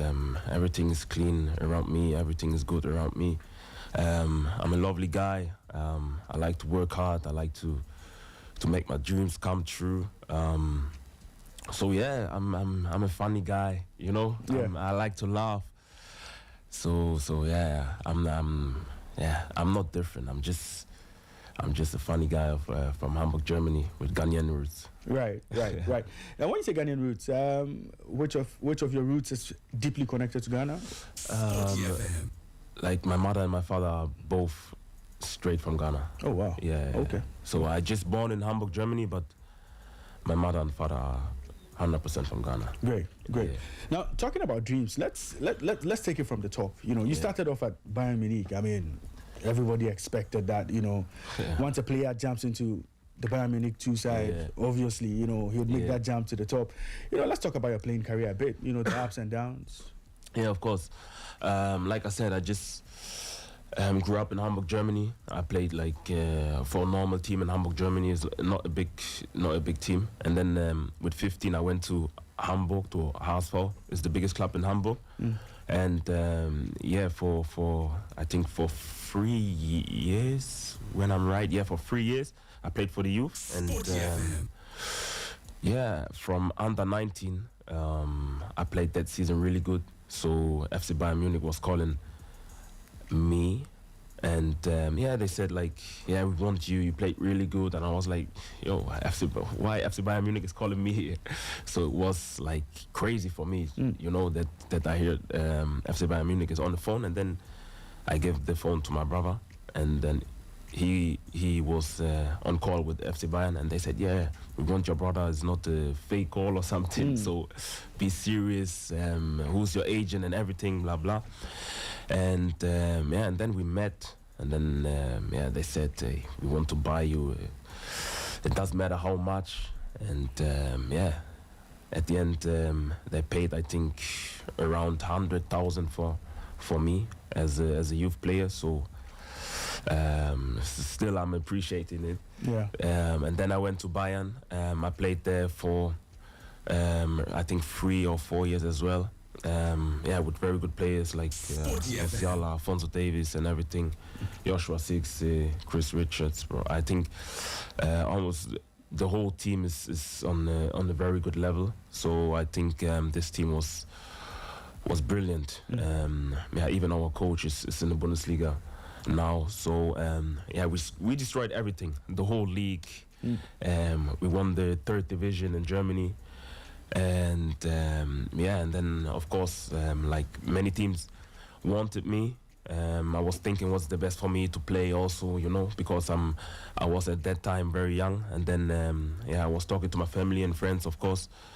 And then the best step for me was like to go to Eredivisie, it's in Netherlands. And there I played for 2 years.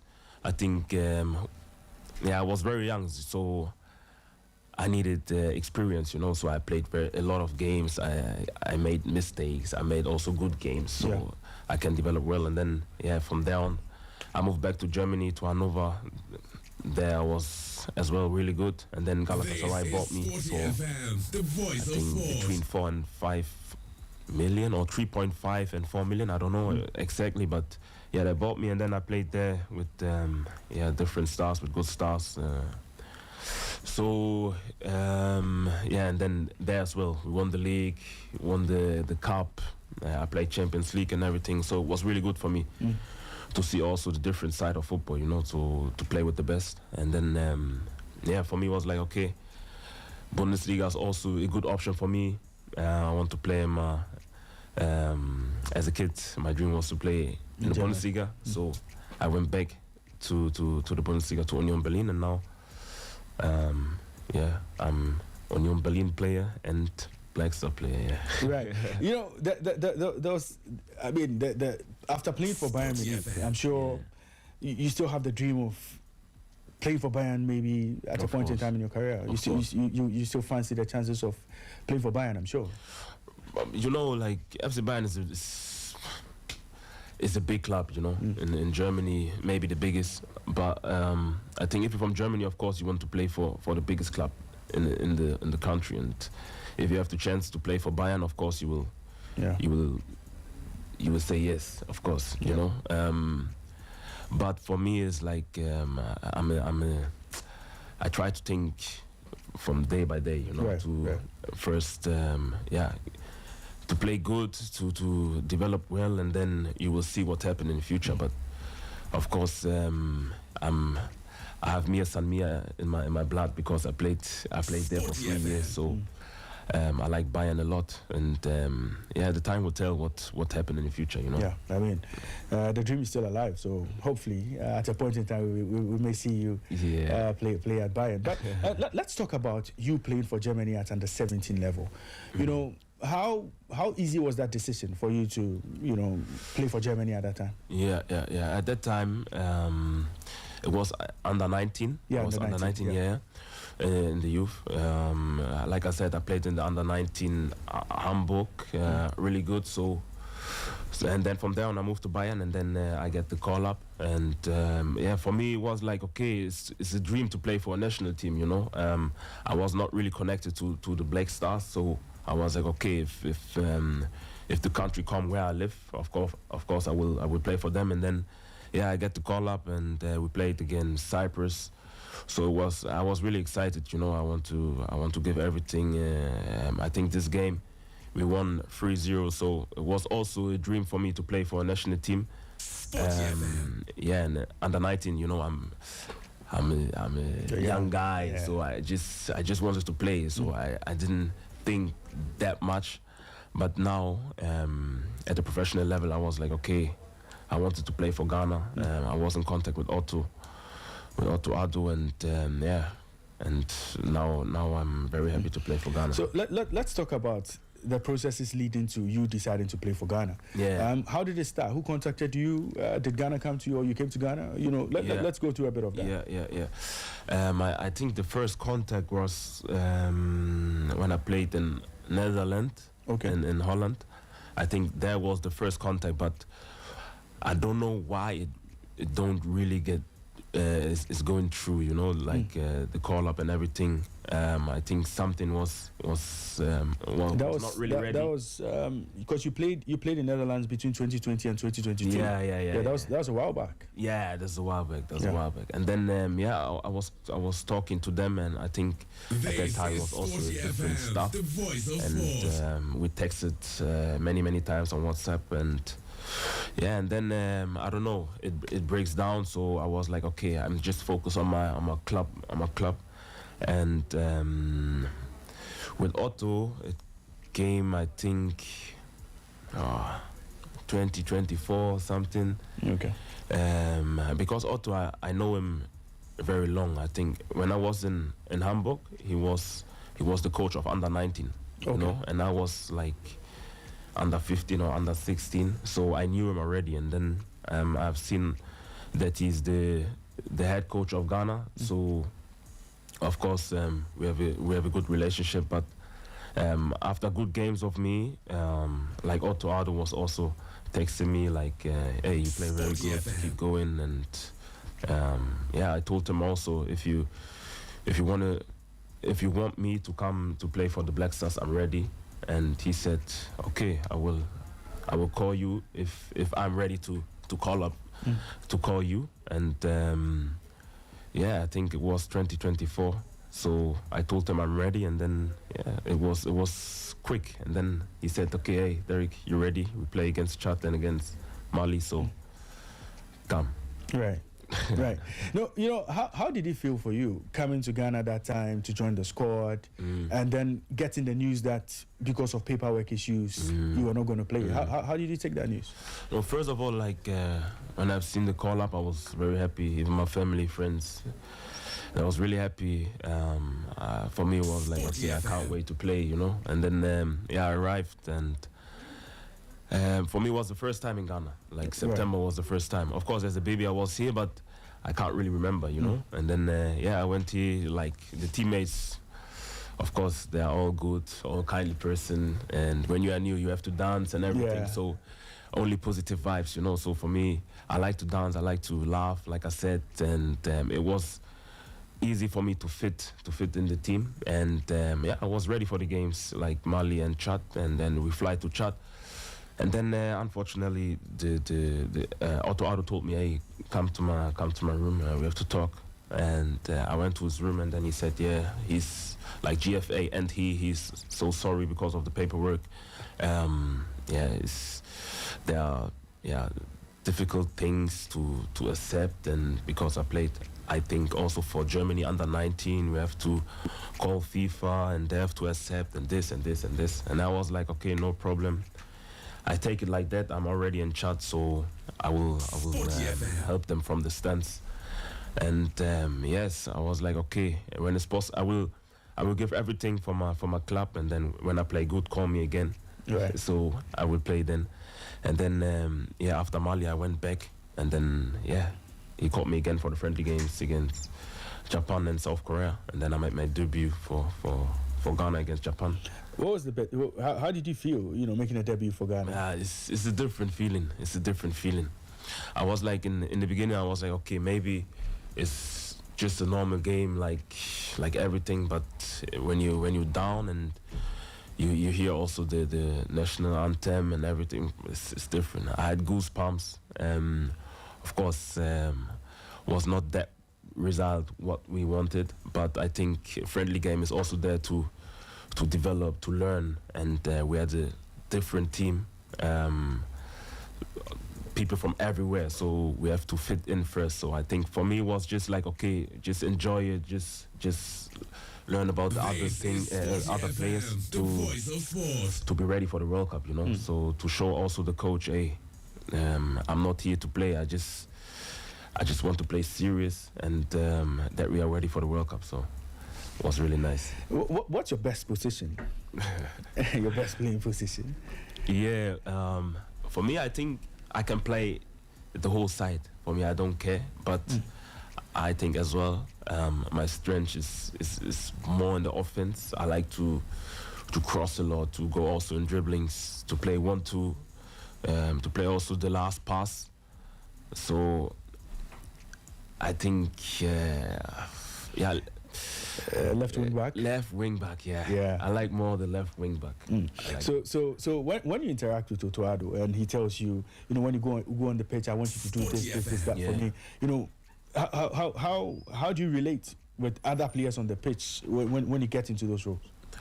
I think Otto is talking a lot to us, so he makes everything very easy, So he said also, okay, I will give you some points that you can do on the pitch, but at the end we are 11 players on the pitch. We have to help each other alone, So against Japan, I think it was a good team spirit on the pitch. We talked a lot. We tried to help each other, but I think on this game also a lot of new players was there, so it was for me the first time, for different players the second time, the third time was not that much. There was not that much in the national team, like I don't know, like Jordan or something. Yeah. So we tried to fit in, and Otto helped us, like I said, a lot. But I think the team spirit and everything, like how we talk also on the pitch, it was really good. You would have to battle with other players for a spot at next year's World Cup. Yeah. Definitely in that position. Are you confident of your chances? Are you confident you are going to nail that spot in the squad ahead of the World Cup? Of course, I think every player is with confidence on the pitch, But for me personally, I like to have the duels and the battle, When I have the duels and the battle, then for me it's like, okay, Derek, you have to develop, you have to continue, you have to play good to save your spot, So for me, I'm ready. If the coach said, hey, you are number one, I'm ready. If I'm number two, I'm ready. So I just want that Ghana play a good tournament. If they need me, I'm there. And but like I said, the duels are very good. I think for every player to play better, So you need always players to push you. So I think it's good that 1-2 players are on my position, that we can help each other to play better football. Now, on your nationality switch, can you confirm to us if it's all done and complete? Now to 100%, I'm a Black Star player, so everything is confirmed. I get the message from Otto, from also the whole staff. They said, yeah, Derek, you're ready. Now you are 100% Black Star player. Now let's talk about the World Cup. You've seen Ghana's opponents for the World Cup. First of all, Ghana will be in Group L, Panama, England, Croatia. What do you make of that group?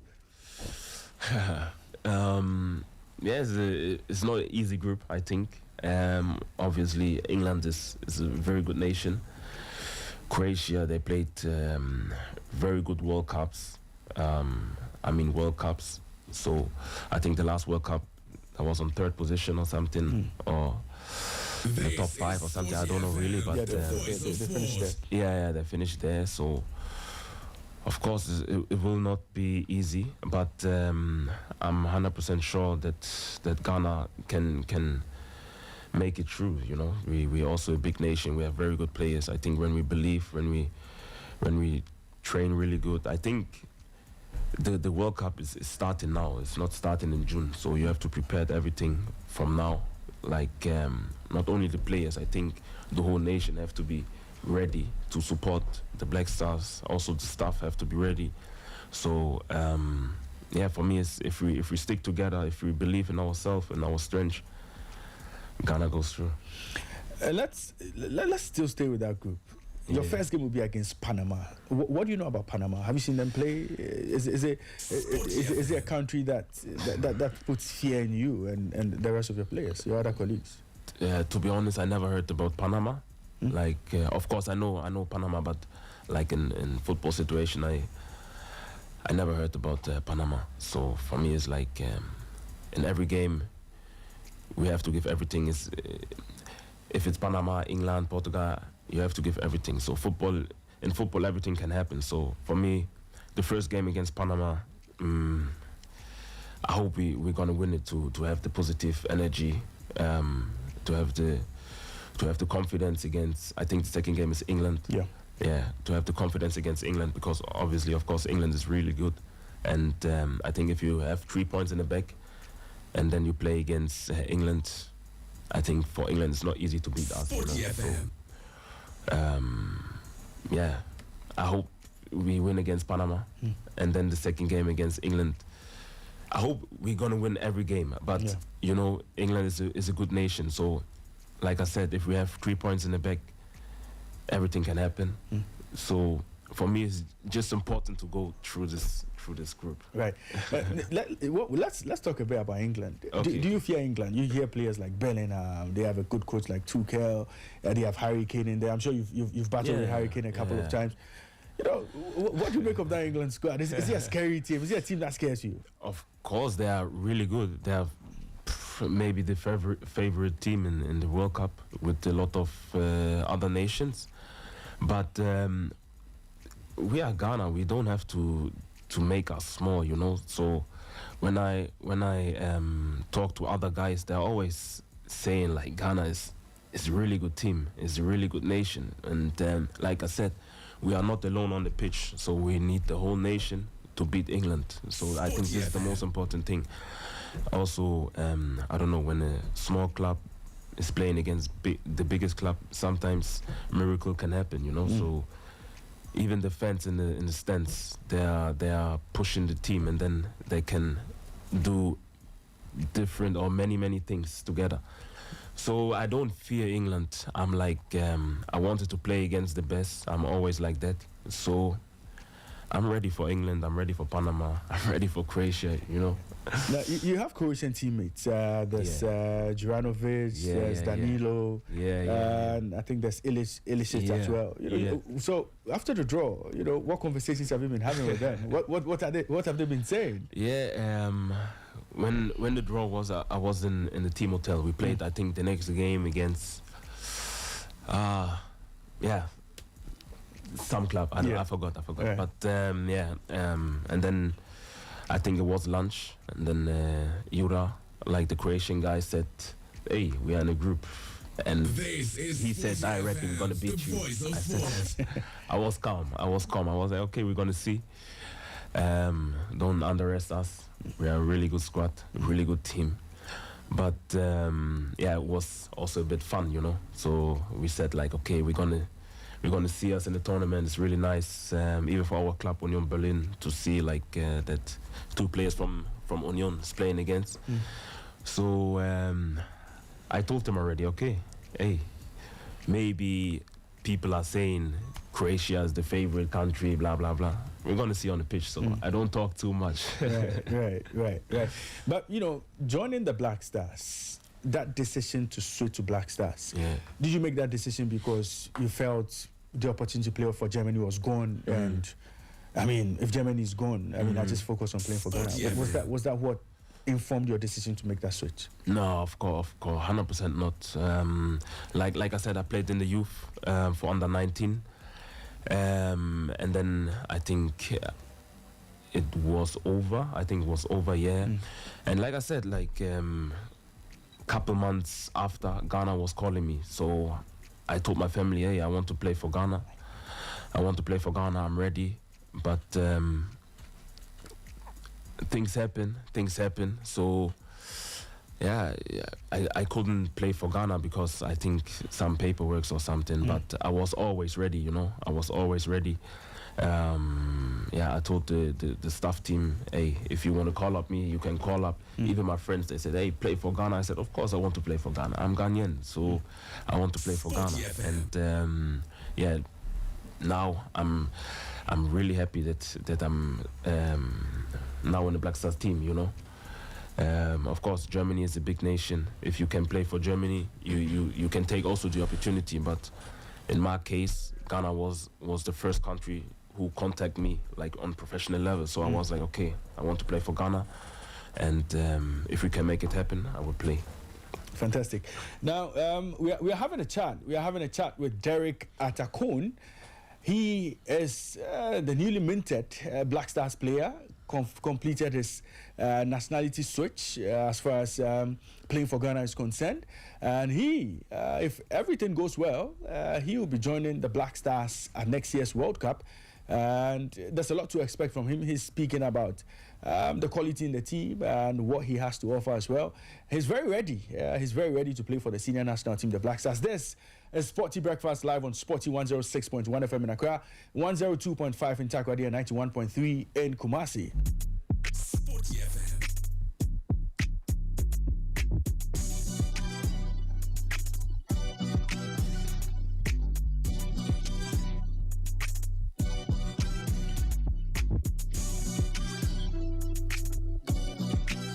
So we're chatting with Derek Atakon, the Black Stars player, and he's here with me. He's here with his brother, Mike Cohn. Yes, he's here with me. Mike, let me say good morning to you and welcome to Sporty Breakfast. Good morning. It's good to have you. Thanks for having me. Yeah, I mean, your brother has been talking. He's been talking about joining the team and his experiences so far, being in Ghana and everything. For you, how do you feel seeing your brother, wearing the national team jersey for Ghana? What's the feeling like for you? Yeah, it's a great feeling.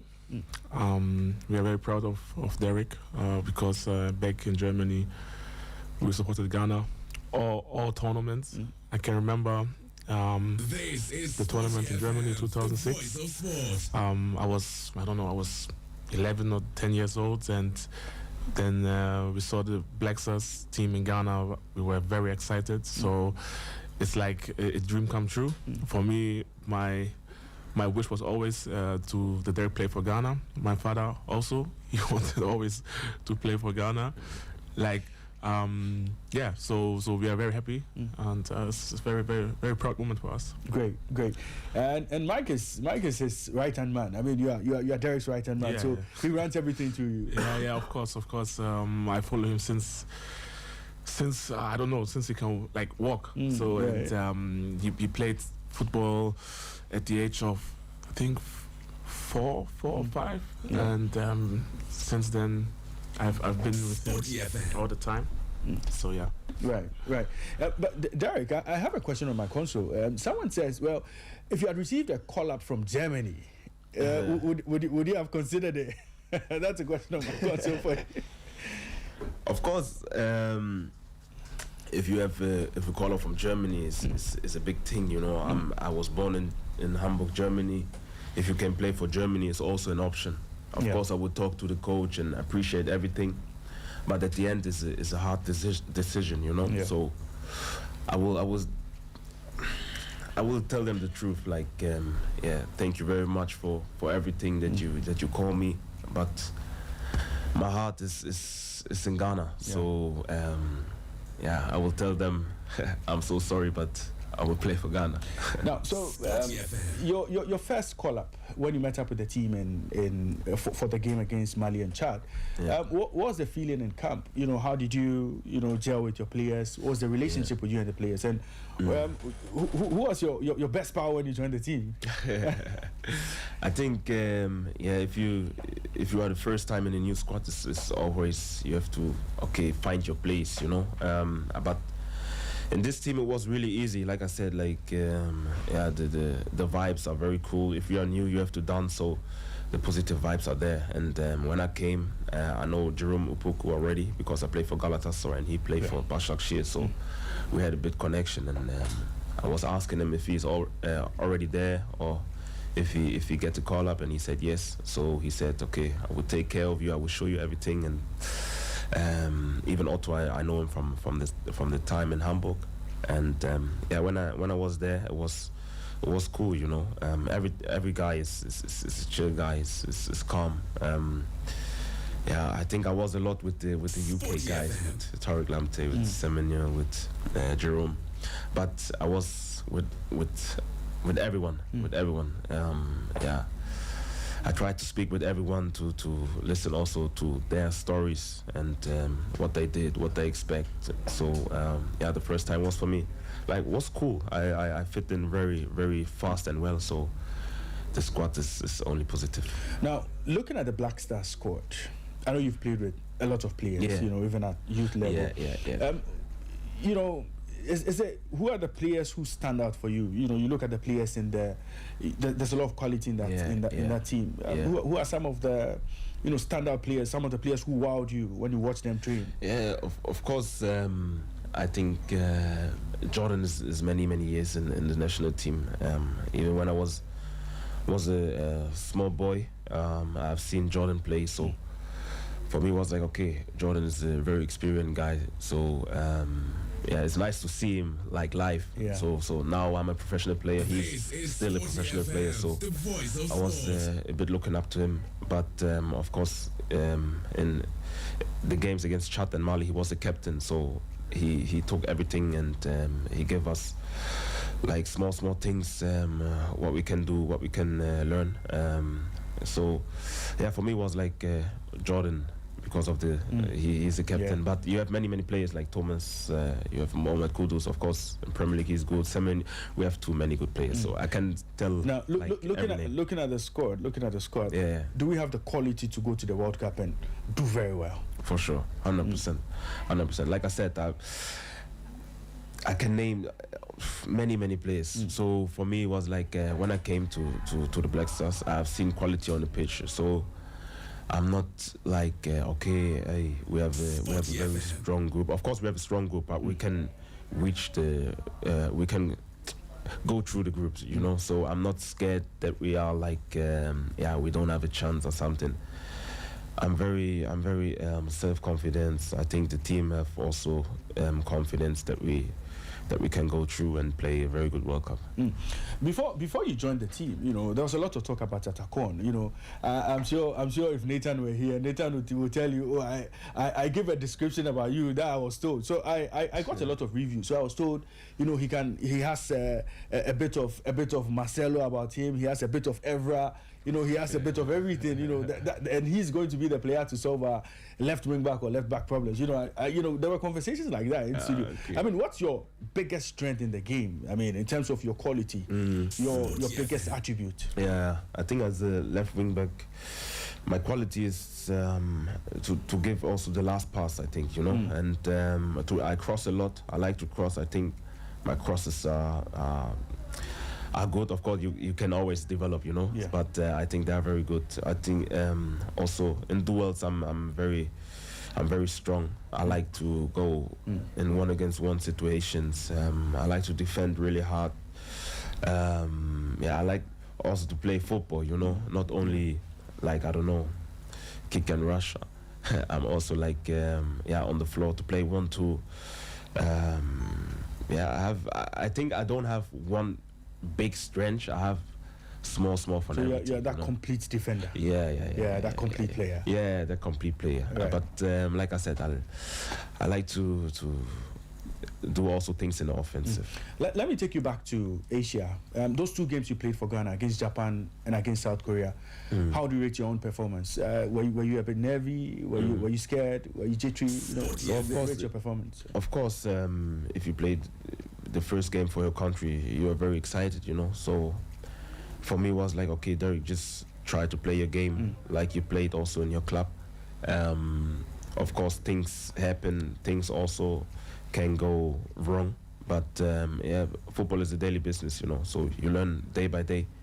And for me, this moment was a proud moment. For me, it was just like enjoy the game. When I enjoy the game, I can play for 100% the Derek that everyone expecting. So I think against Japan I enjoyed the game for the first time. I think it was good. Of course, in Ghana you have to play, or you have to try to play every time good. And I will try to continue, try to develop, and then to be ready for the World Cup and show Ghana and also the world that I'm a good left wing back. Right.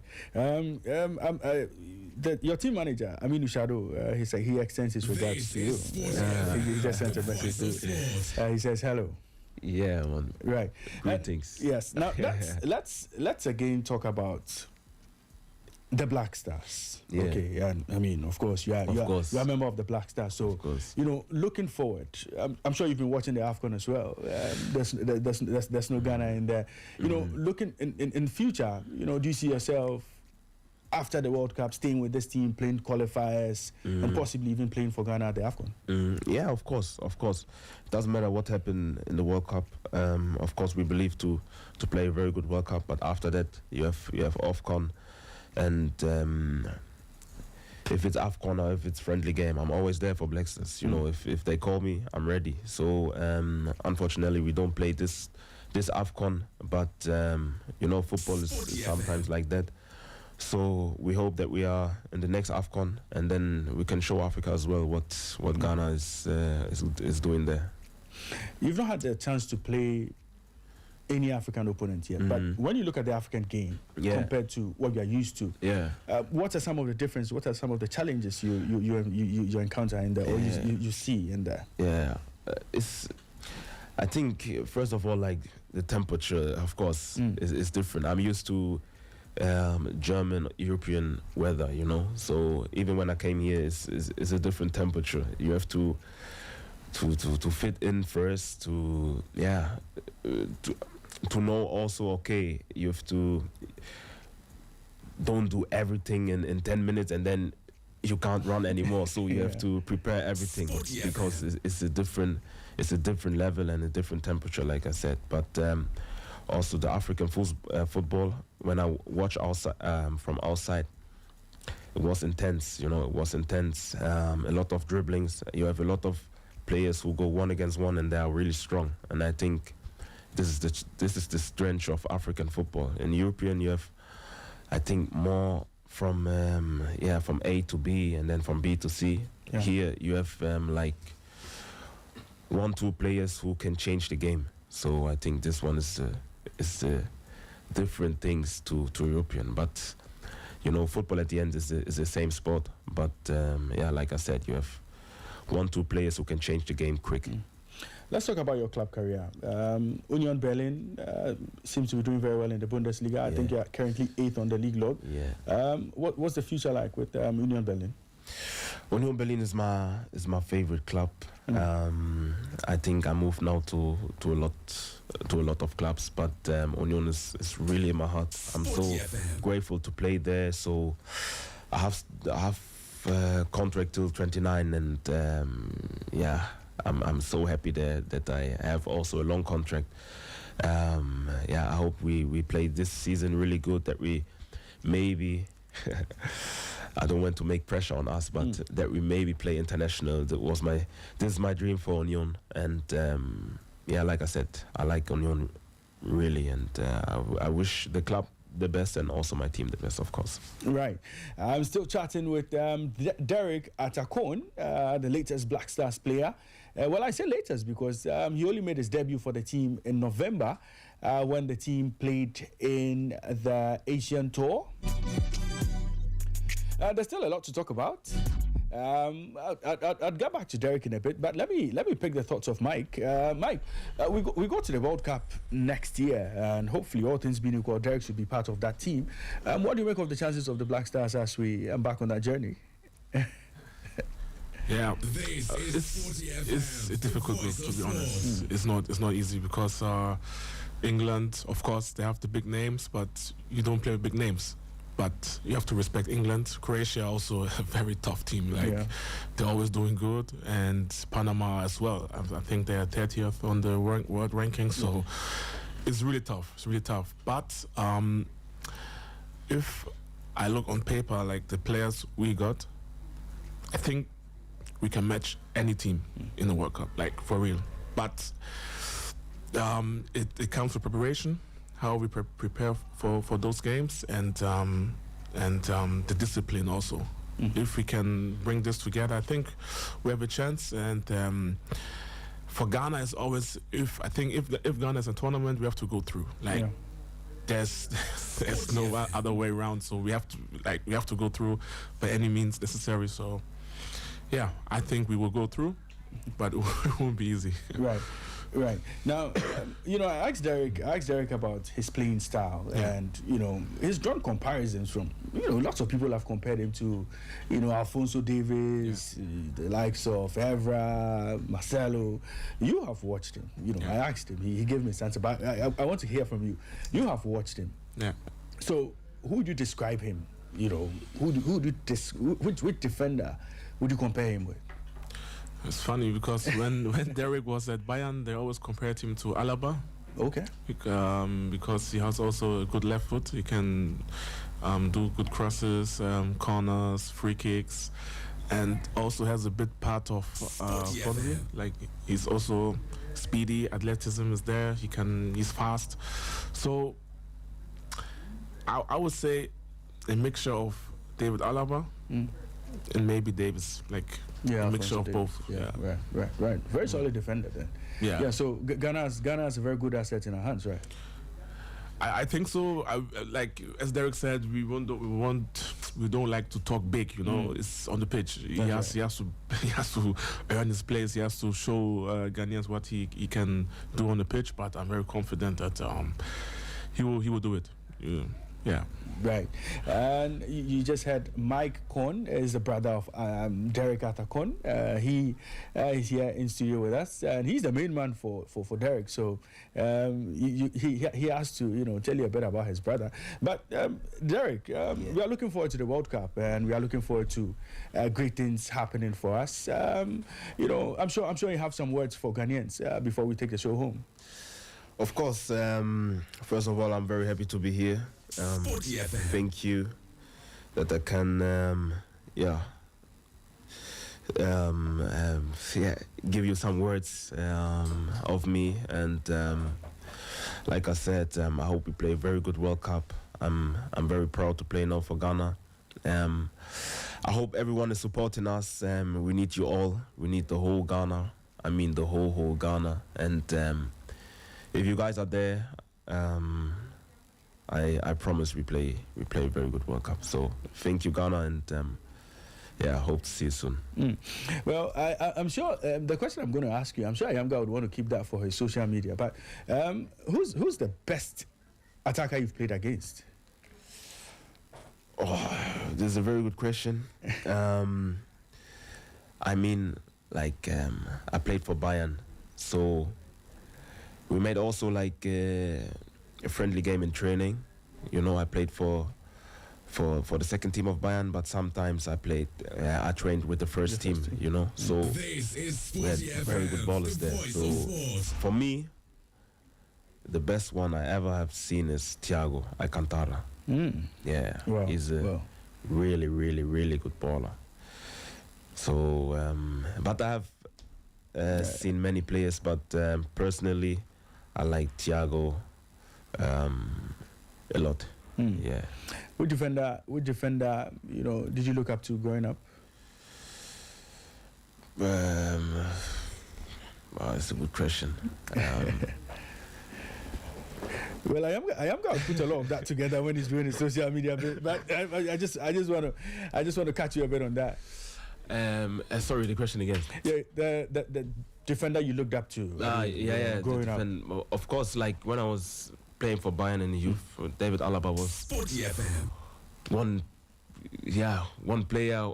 I was like, okay, I think I fit very well to him, because we have almost the same quality.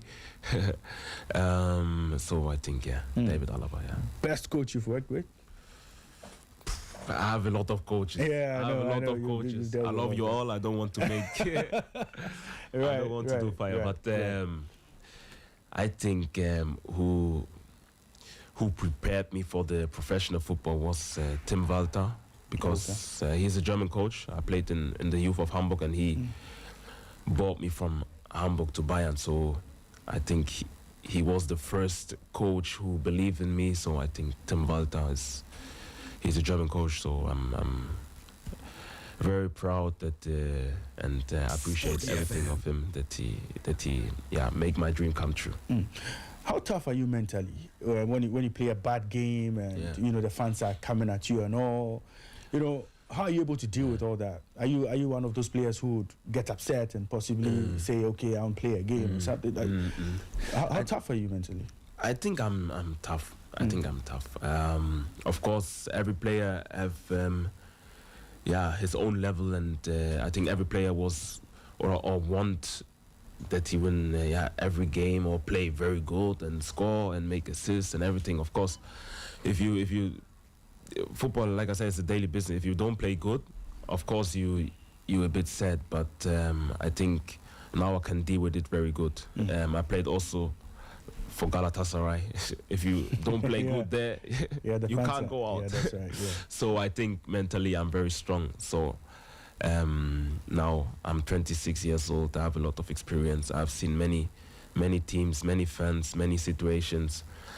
I was from the bottom of the table. I was on the top on the table. I was in the middle. So I have, like I said, a lot of experience. So nothing can knock me down. I will always stand up and try to fight for my club and for my country. Between now and the next 5 years, where do you want to see yourself? This is a very good question, but I want to see myself still in Ghana national team. Yeah. And hopefully, with, like I said, with Onion in the international business. But my dream is always to win with Ghana something. So if we can go very, through the World Cup stages, I'm very happy. If we play at AFCON and try to win this tournament, is also a big place. So I think I'm very proud if we can reach some things of that. This is Sporty FM, the voice of sports. Our guest this morning is Derek Atacon. He plays for Union Berlin in Germany, and he is the player of the senior national team, the Black Stars.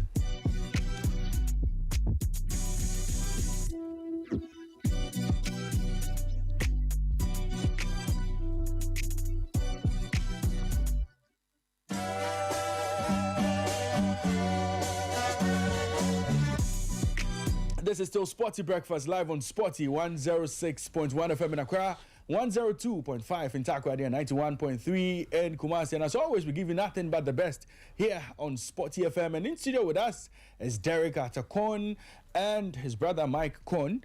They are here with us, sharing thoughts with us on his career, his growth trajectory, his best position on the field, the chances of the Black Stars at next year's World Cup. We've spoken about quite a lot of things on the show this morning, but it's almost 10 a.m. But Derek, your final words. My final words. First of all, thank you to Sporty FM. That I'm here, that I can talk with you guys. I really appreciate. And of course, I hope my fans will support me. I hope Ghana will support the Black Stars for the World Cup. We have to prepare good. I will enjoy the few days in Ghana. And like I said, I hope to see you soon. And let's play a good World Cup. So see you soon, yeah. Right. Mike, your final words before we go. Yes, also big thanks to Sporty FM, to all the team here. Very, very nice and good studio here. I like it. Thank you. And so we're also looking forward that Derek will play, even in Ghana. Would be nice one day, hopefully. And see you soon. Right. But Derek, before you go, you played at the, I think you trained at the Bavaria Sports Stadium, right? Yeah. I trained there. That pitch and the one you're used to, how did it come to you? How did it come at you? Yeah, of course, it's different. It's different, Like I said, I think temperature is when you have only sun in one country, the grass is a different type, Yeah. So it was different to like European pitches, but you get used to. I think you have to train like 2 or 3 times, and then you get used to. But I think in the stadium they make a really good job. The grass was good. So if we play with the national team in this stadium, I would be very happy. Right. Well, Derek, a big thank you to you for joining us on the show this morning. And we wish you well in your future endeavors. Thank you. It is our prayer that you stay injury-free throughout the season, and then make it into the squad for the FIFA World Cup. Amen. And we hope to see you excel on that flank. And hopefully, post the World Cup, maybe, just maybe, you may be on the next move, you know. I hope. Yeah, so we wish you well. Thank you we very pray much. that everything goes well for you. A big thank you to you for joining us on the show this morning. Thank you very much. Thank you very much. I have also something for you guys. Right. One jersey from my club. Okay, that's nice. You can choose red or black. Okay.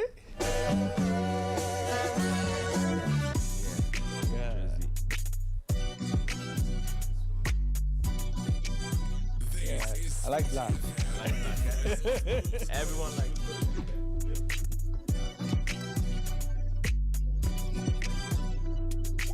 So we've been chatting with Derek Atacon, Black Stars player, and he plays for Union Berlin.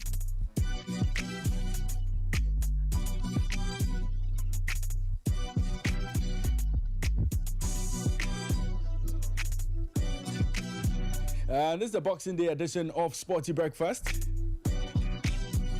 It's been an exciting one. We've had Derek Atacon with us here, and his brother, Mike Cohn. A big thank you to you all for listening to us today. It's been a pleasure having you on the show. At 12 o'clock, we bring you the news. At 12:30, we bring you Sporty Blog. At 4 p.m., we bring you Sporty Drive. And of course, we'll be bringing you updates and we'll bring you live commentary on all the games that will be played today at the Africa Cup of Nations. So from now until 10 p.m. when the final game is played, stay with us on Sporty FM. My name is Raymond Nyamador. A big thank you to the entire production team. Immortal Jakwa Champion, Fidelis Encheje Wadud, David Kofite, Janet Nanekwe Amankwa, Angela Mensah, Moses Yaboa, and Emmanuel Ayamga, pulling all the strings in studio. A big thank you to the entire team. Gary Al Smith, our team lead, I know he's doing the listening. And I would like to say Merry Christmas to you all. And we hope to bring you bigger and better next year in 2026. My name is Raymond Nyamador. Until we meet again, God willing, next week, Monday. Be good, stay safe, keep listening to Sporty 106.1 FM in Accra, 102.5 in Takoradi, and 91.3 in Kumasi. Sporty FM, we are the voice of sport.